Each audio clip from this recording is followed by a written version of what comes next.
Hi again, everyone. I'm Ollie Matthews. This is the Narcissistic Resistance, and this resistance video is sponsored by contribution from Anonymous, and this is Anonymous from Blame the Narcissist Who Broke You, and here's her story.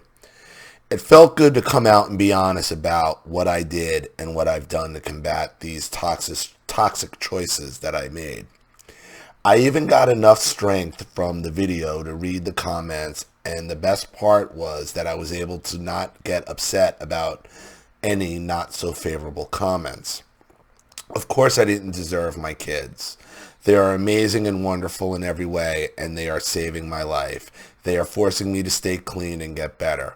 Then there were comments that were kind, and that was amazing. So this has been helpful. My parents really did some horrific things to me growing up.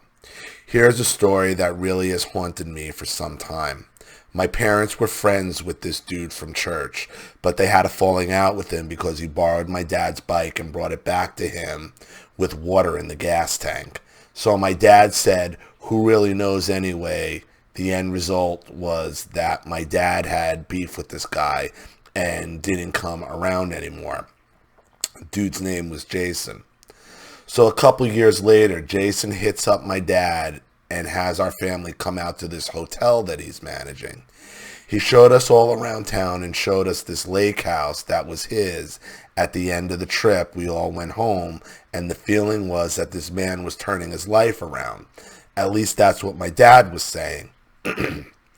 So a few weeks later, he comes out to our house with his daughter. She was a few years younger than me, but we got along fine. We were playing and having fun. All of a sudden, I wanted to go spend the night somewhere and just get out of my home. So I wound up asking my dad, can I spend the night with Jason and his daughter at the lake house? The answer was yes, with a little begging on my part. The man did not own a lake house, as it was turned out, as it would turn out. He lived at the hotel that he worked at. He really had a way of making me feel a lot better because he sure did talk a lot of shit on my parents, which I thought was great, so I felt comfortable. I had a lot of fun with him and his daughter, so later that night he got me some liquor. Here it comes. I was 11, and after I had drank some, I fell asleep and woke up with him trying to mess with me in a sexual way. I moved from the bed to the chair and tried to go to sleep, and he was like, "No, you need to stay on the bed." The next day I confronted him, and he called me immature. Then he did not take me home. He wouldn't let me call my parents either.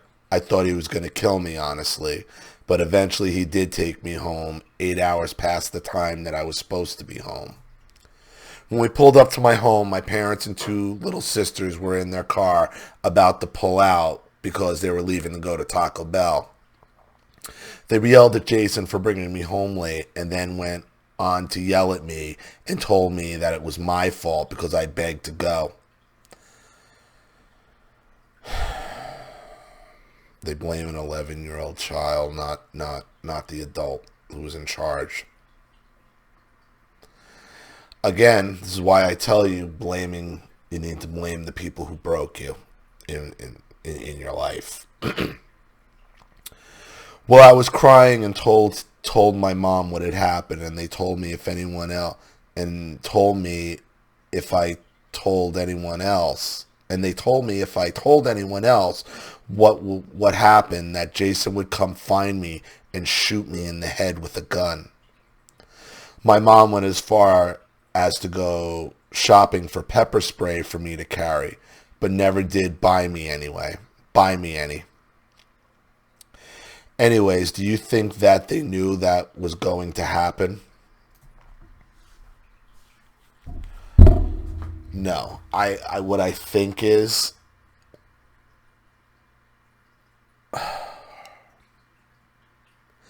I don't think they knew it was going to happen, but I think once it happened, they said, of course this was going to happen. And what you're dealing with is again, your parents, much like in your other video where you need to blame the people who broke you. your parents. This is them not taking responsibility for poor fucking parenting. Why would they let their 11-year-old daughter go off with somebody, okay, who supposedly returned a bike with water in the gas tank? What do you think's going to happen? So they may not have known that was going to happen, but once it did, it was, of course. And the narcissist blames you when they don't want to face the reality of their own stupidity. And that's what that is. When faced with the reality of their own stupidity, the narcissist blames you.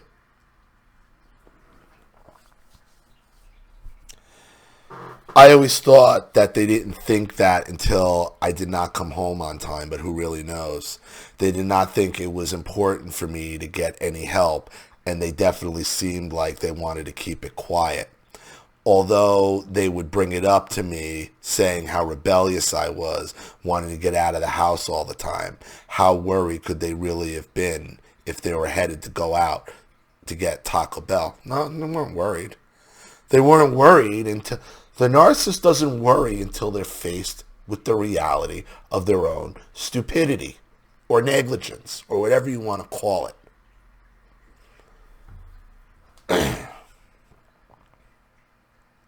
Because the reason they didn't tell anybody,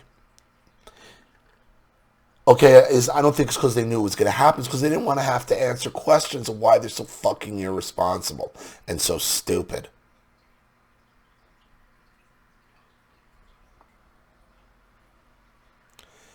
Come to find out years later that Jason had kidnapped his daughter and was not even supposed to have her in his care at that time that I was over there. That event really marked me. It changed the trajectory of my life for sure. So anyways, there's another story. Thanks for all your help.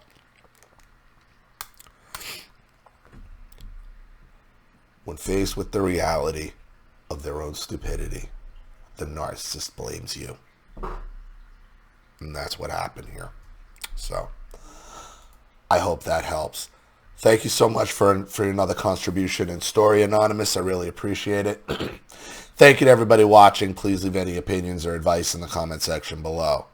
And if you want your story read on the channel, you have a topic you'd like me to cover, a narcissist you'd like to expose, you'd like to have a private video made or a sponsor video like this for someone who needs help and can't afford it, or just make a contribution to the channel in general to keep it supported, growing, and successful, because this channel survives 100% on contributions from all of you. Without you guys, all this goes away.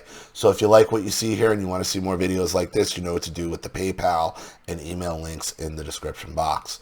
Also, please like and share this video wherever you can. Subscribe to my channel if you haven't.